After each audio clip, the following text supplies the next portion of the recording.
ce que tu peux dire. Oui, nous acceptons tu es ceci, tu es cela. Mais n'oublie pas, prépare-toi. Dieu a dit à cet homme riche, ce n'est pas un pauvre, un homme riche qui a eu beaucoup de biens. Il dit, cette nuit, ton âme te sera redemandée. Donc chacun a une âme. Et il doit savoir utiliser son âme. Il doit savoir faire des choses avec son âme.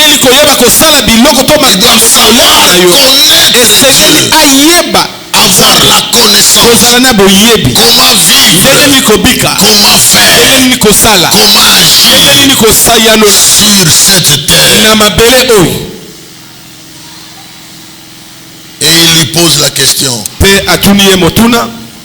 Et tout ce que tu as préparé, ça sera pour qui? Prépare-toi à la rencontre de ton Dieu. L'orgueil ne paye pas. Donne ta vie à Jésus. Donne ton cœur à Jésus. Nous sommes pendant l'année d'évangélisation.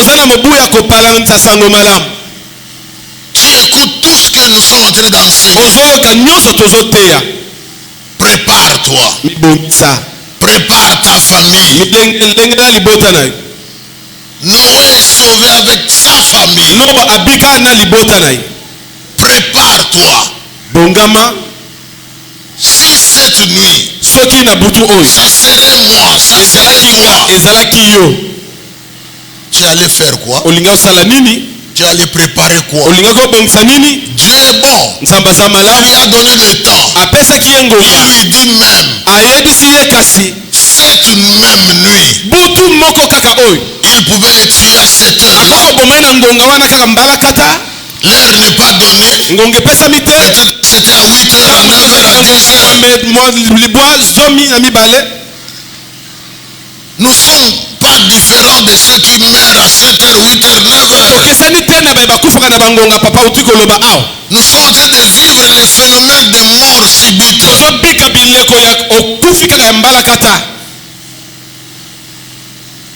Je parle à quelqu'un. Prépare-toi mon frère. Prépare-toi ma soeur. Il n'y a pas une garantie dans cette vie que tu as. L'unique garantie, c'est de s'attacher à Dieu. Est-ce que je parle à quelqu'un? La meilleure garantie dans cette vie, ce n'est pas d'être riche, d'avoir l'argent, d'avoir des comptes, d'avoir des projets. À un moment donné, ça peut se casser. Faisons très attention. Faisons très attention. Prépare-toi. Sois sûr que Jésus est ton Seigneur. C'est pourquoi j'ai dit à ceux qui l'ont reçu, même ceux qui croient à son nom, il a dit beaucoup de choses. Mais qui a cru? Qui a cru à ce qui nous a été dit? Parce que si nous circulons à gauche, à droite, si nous circulons d'église en église, ce que nous n'avons pas cru, nous n'avons pas encore cru. Nous sommes en train de chercher. Nous cherchons ce qui existe déjà. Jésus-Christ est venu. Il a souffert. Il est mort. Il est ressuscité. Il vit à jamais. As-tu cru? À ceux qui ont cru sont devenus enfants de Dieu. Êtes-vous enfants de Dieu? Qu'est-ce qui prouve que vous êtes enfants de Dieu? Avez-vous cru? Avez-vous cru à ce que la Bible dit? Sinon nous sommes malheureux. Paul a dit aux Corinthiens, si c'est dans cette vie seulement que nous espérons voir Dieu, nous sommes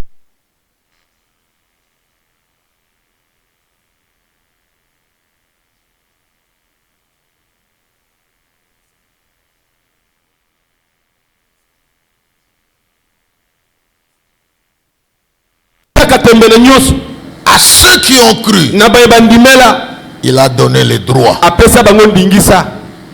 il a donné le pouvoir de devenir enfant de Dieu. Il ne dit pas le pouvoir de chasser les démons, il dit le pouvoir de devenir enfant, le droit de devenir enfant. Es-tu enfant de Dieu? Suis-je enfant de Dieu?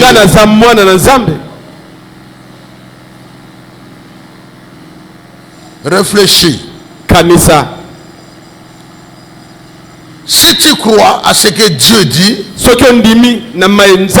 si tu crois à ce que Jésus dit, tu vas agir autrement.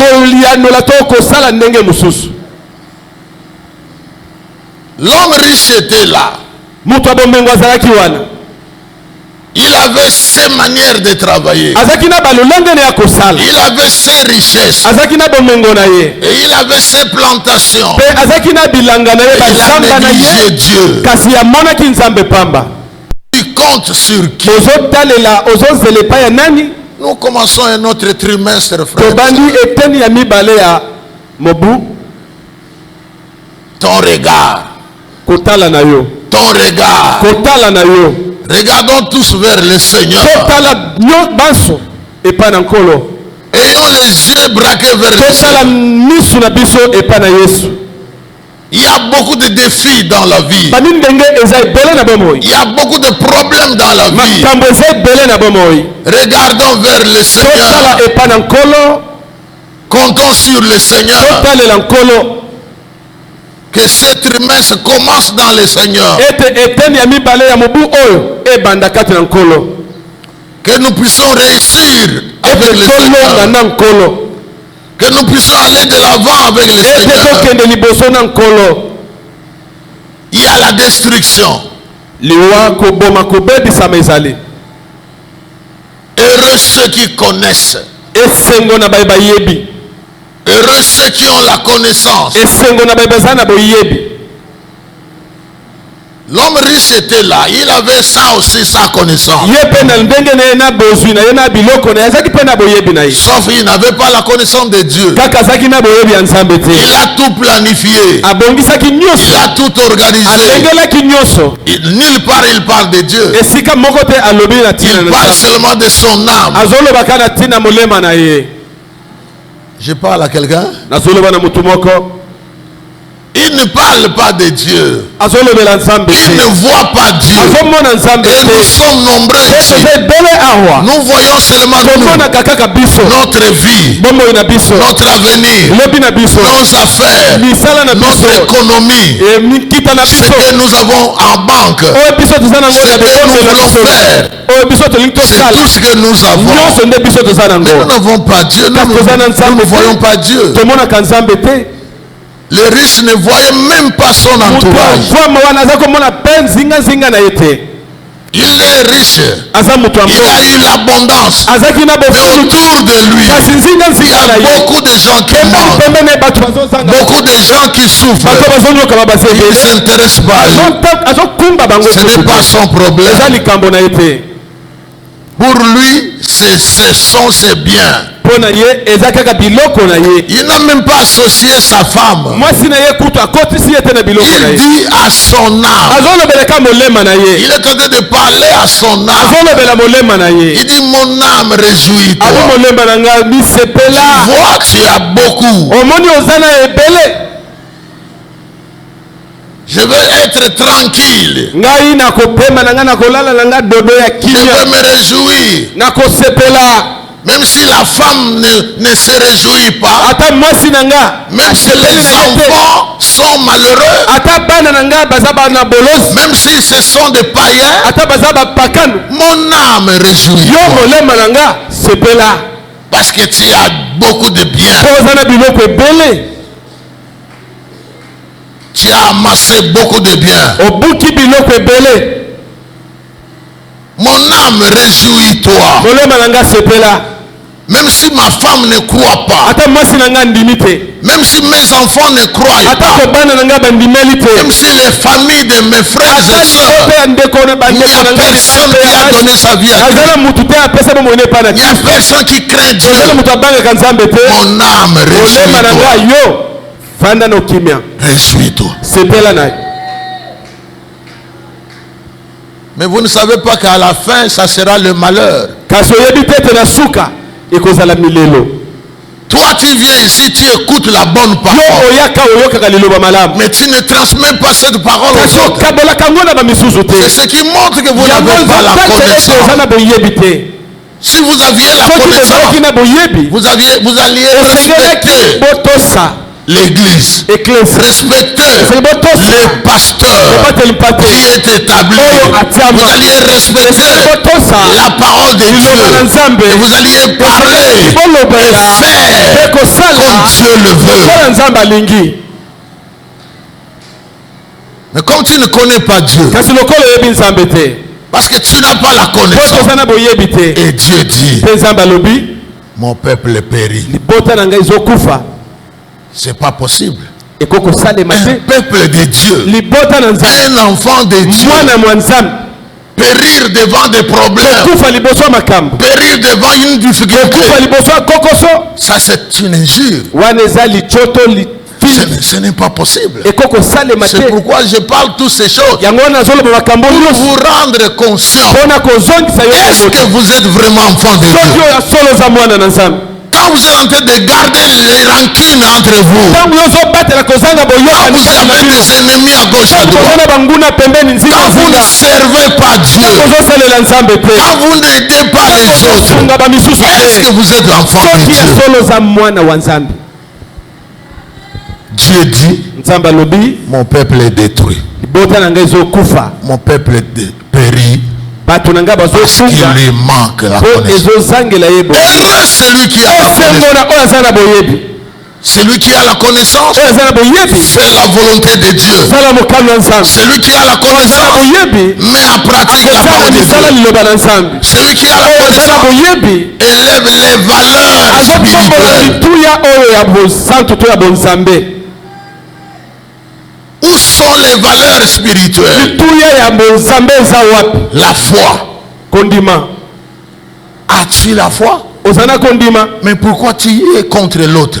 Pourquoi tu combats l'autre? Pourquoi tu as créé des groupes? Pourquoi tu as seulement les tiens? Tu seras étonné que tu vas rester et aller en enfer. Pendant ceux-là que tu rejettes vont respecter l'Éternel et vont voir la main de Dieu. C'est par manque de connaissance.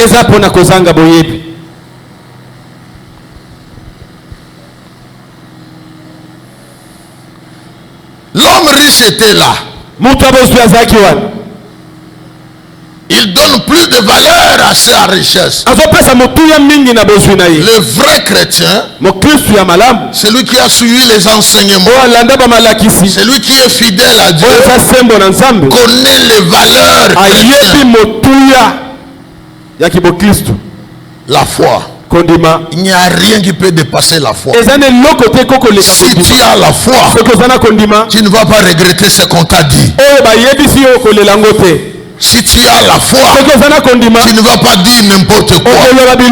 Si tu as la foi, tu vas vivre par rapport à cette foi. On peut te critiquer, on peut t'injurier, on peut dire tout sur toi. Ton salut se trouve sur ta foi. Mais lorsqu'on te critique, lorsqu'on parle du mal de toi, toi aussi tu fais ton groupe. Tu n'as pas la foi. Recherchez les valeurs spirituelles.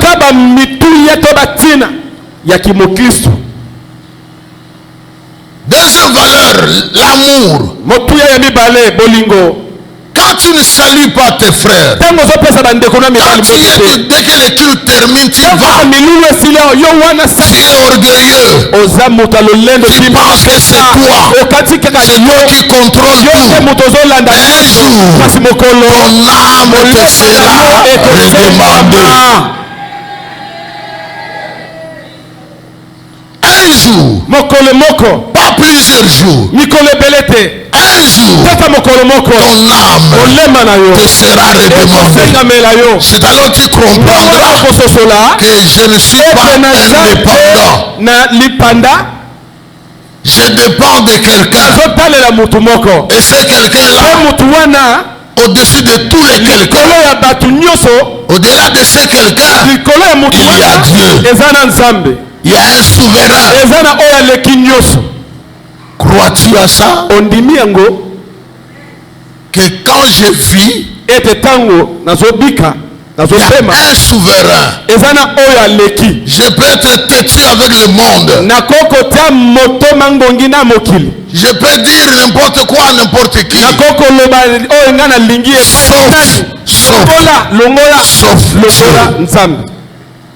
Sauf les serviteurs qu'il a établis.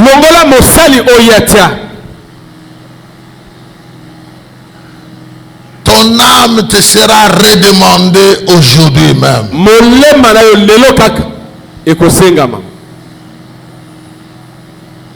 L'amour, c'est une valeur spirituelle. On n'achète pas l'amour. On n'achète jamais l'amour. C'est un fruit du Saint-Esprit. Amen. C'est un fruit du Saint-Esprit. C'est une valeur spirituelle. As-tu l'amour? Ou bien tu as l'amour sélectionné?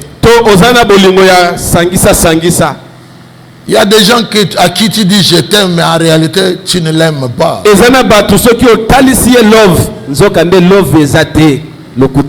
C'est je t'aime là, c'est à cause de l'argent. Il est chez toi, il vient souvent chez toi, c'est à cause de l'argent.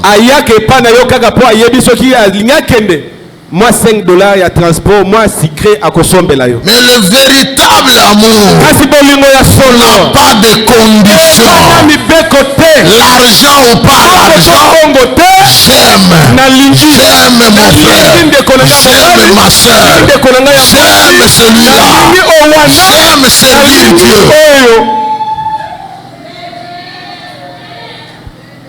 L'amour. Bolingo. Nga moto azana mbongo te na kokende ne wapi na kolinga ye te. Mon peuple, l'église pas à pas périt par manque de connaissances. Pas à pas ceux qui tozo kufa ceux qui tozo bunga pona kozanga boyebi. Vous avez un pasteur mais vous êtes en train de périr. Ozana mobateli mpate kasi tozo kufa. Nous viendrons t'enterrer. Bisope social eza. Mais le problème de Dieu, ce n'est pas celui d'enterrer, c'est de donner sa vie à Christ. Que tu te convertisses. Le jour où tu vas te convertir, tu vas aider tes frères. On a dit aux geôliers, crois au Seigneur Jésus, tu seras sauvé toi et ta famille.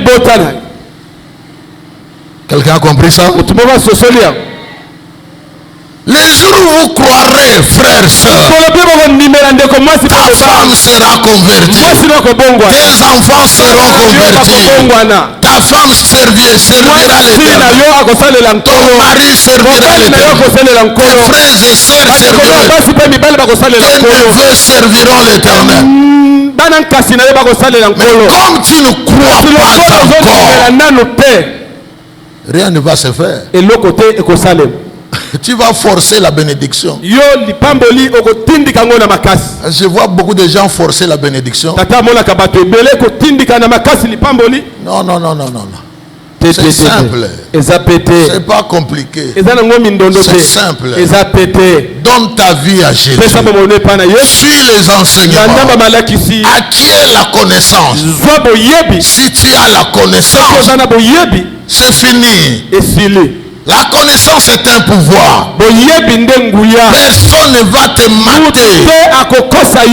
Personne ne va te tromper. La connaissance. Que connais-tu?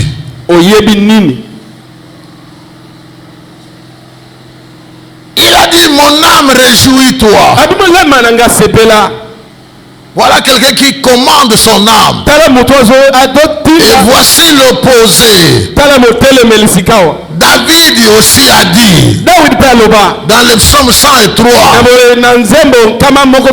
parce qu'il connaît Dieu, il dit ceci: mon âme bénit l'Éternel. Quelqu'un a écouté ça? David a dit quoi? Okuna alobi molema nanga sepela, mais okoto motelemeli alobi molema nanga pambola nani? Opposition na majorité. Faites attention, frère. Mardi nous commençons un autre trimestre. Mokolo ya mibale kizole tozobanda eteni mususu ya mobu. Faites attention. Prépare-toi à la rencontre de ton Dieu. Abandonne la haine. Abandonne la division. Abandonne la coterie. Abandonne tout ce que tu as. Reviens à l'Éternel.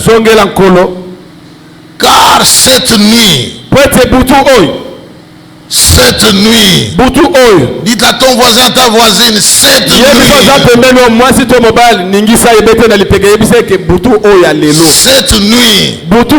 que ça soit à la maison, que ça soit à l'hôpital, que ça soit en voyage, cette nuit, ton âme te sera redemandée.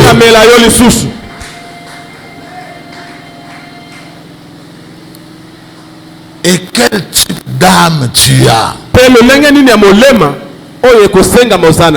Je vous ai fait voir d'une part l'âme de David.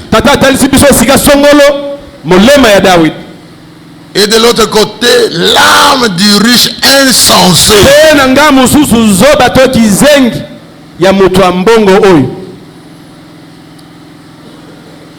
Mon âme bénit l'Éternel.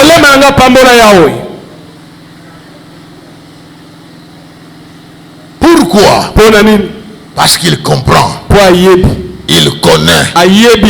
Il a la connaissance. David sait ce que Dieu fait. Ce que Dieu a fait dans sa vie. Est-ce que tu connais ce que Dieu a fait dans ta vie? Mais pourquoi tu te comportes comme ça? Pourquoi tu n'avances pas dans la vie? Pourquoi tu ne fais pas ce que tu devrais faire? Pourquoi tu es en train de vivre comme si tu es mort? Reviens à l'Éternel. Sers l'Éternel. Vous savez, un jour Jésus a aidé des personnes. Il a guéri des personnes. Il leur a dit, allez vous présenter chez le sacrificateur. Il les a guéris, c'était fini. Mais pourquoi il les recommande d'aller voir l'homme de Dieu? Allez voir les sacrificateurs. Et comme les gens sont des escrocs, ils sont partis. Ils se sont rendus compte qu'ils sont guéris. C'est fini, l'idée a changé. À part une personne, ne peux-tu pas être parmi cette personne? Une personne a dit non. Ce que tu as fait dans moi, dans ma famille, dans ma femme, mon mari, mes enfants, mes neveux, tu as fait de grandes choses. Malgré les difficultés, malgré l'impolitesse, malgré tout ce qui s'est fait, je sais que tu as fait de grandes choses. Il faut que je rentre et dire merci. Seulement merci. Merci. Seulement merci. Dieu ne te demande pas beaucoup de choses. Il te demande la reconnaissance. Comment être ingrat jusqu'à ce niveau?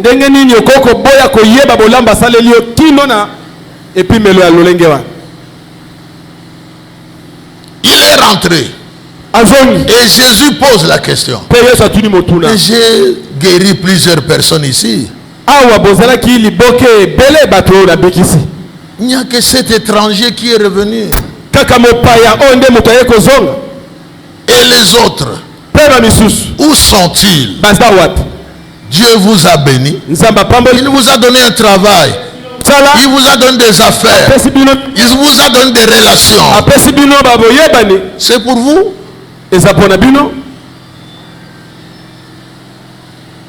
Mais en contre-valeur, qu'est-ce que vous faites pour Dieu?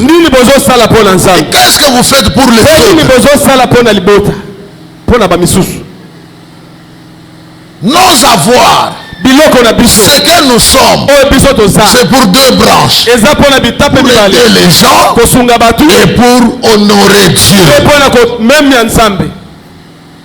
J'ai parlé à quelqu'un. Tout ce que Dieu met entre nos mains, c'est pour combien d'objectifs? Aidons-nous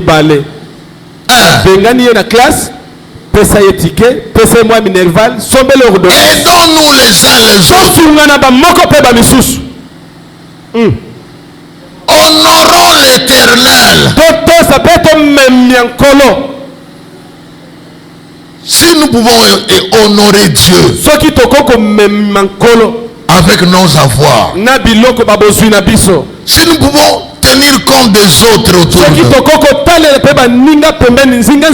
nous, nous aurons encore plus que ce que nous avons. Ce que nous avons, ce n'est qu'un début.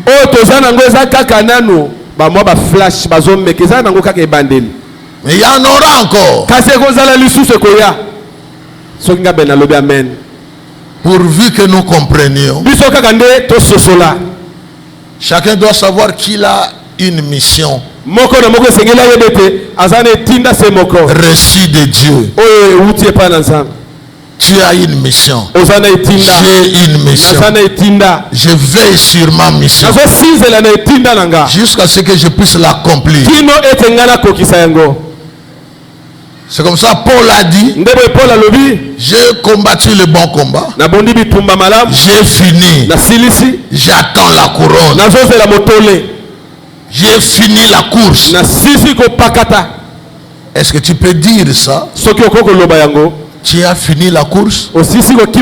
Avant de la finir, est-ce que tu as déjà commencé? Que fais-tu pour Dieu? Qu'est-ce que j'ai fait pour Dieu? Être riche pour Dieu,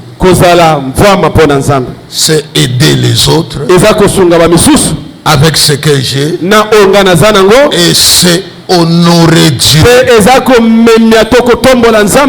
avec ce que j'ai. Parce que j'ai des jours comptés. Les jours sont comptés. Je ne sais pas à quelle heure il viendra.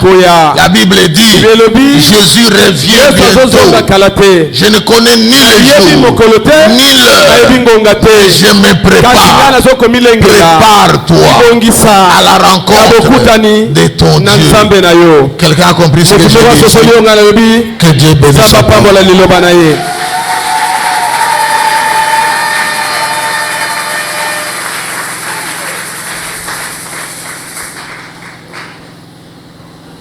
Inclinons-nous dans la prière.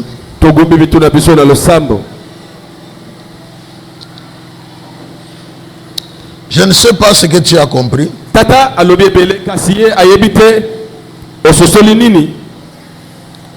À partir de ce que tu as compris, parle au Seigneur. Mais ce que tu n'as pas compris, parle aussi au Seigneur. Élève ta voix. Prions, prions.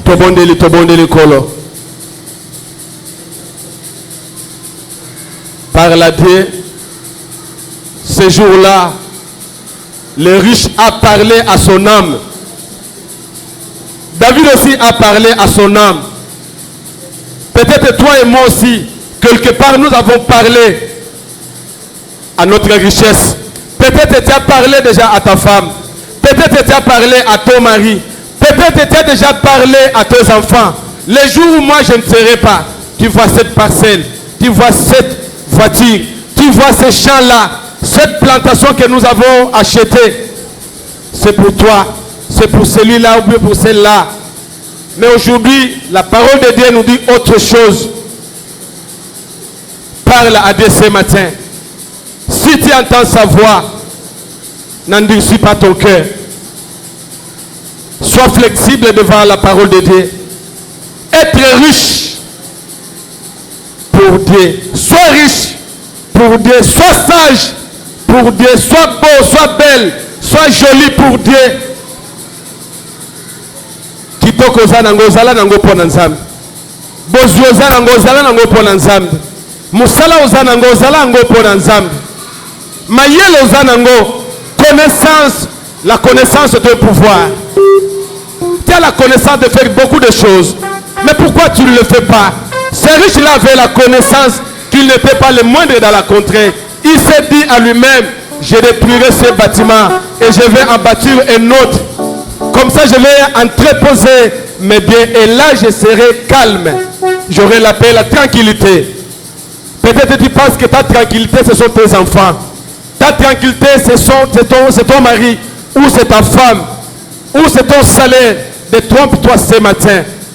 Dieu va te réclamer ton âme. Dieu va te demander ton âme. Ne tombe pas dans le même piège que cet insensé riche. On l'a appelé insensé. N'accepte pas que tu sois appelé insensé un jour. Au nom de Jésus. Yahweh n'apprécie merci. Merci pour Nasuka ya Sanza ya Mars Oyo. Amen. Olobeli ngai. Olobeli ndeko nanga mwasi pe mobali. Kozanga yo tokolonga te. Elongo na yo nde tokolonga. Sunga biso. Tolongwa ko vivre na ba illusion. Toyeba réalité ya vie. Sunga biso toyeba réalité ya suka ya bomoi na biso. Sunga biso toyeba kopesa yo bomoi na biso. Tozala na confiance na yo. Sunga biso tozala ba négligent te. Na makambo etali msala na yo. Makambo etali yo. Merci Seigneur parce que l'obi na biso que vie est fragile. Vie ezali problème. Assurance ya solo ezali epai na yo. Sunga biso nkolo toyeba ko ça la priorité na makambo ezana ba valeur spirituelle. Sunga kondima na biso, sunga bolingo na biso, sunga justice kati na biso. Toyeba ko bika ndenge yo olingi po ete tolonga na kombo ya Yesu Kristo mokonzi mobikisi na biso. Amen. Amen. Merci beaucoup. Matondi mingi.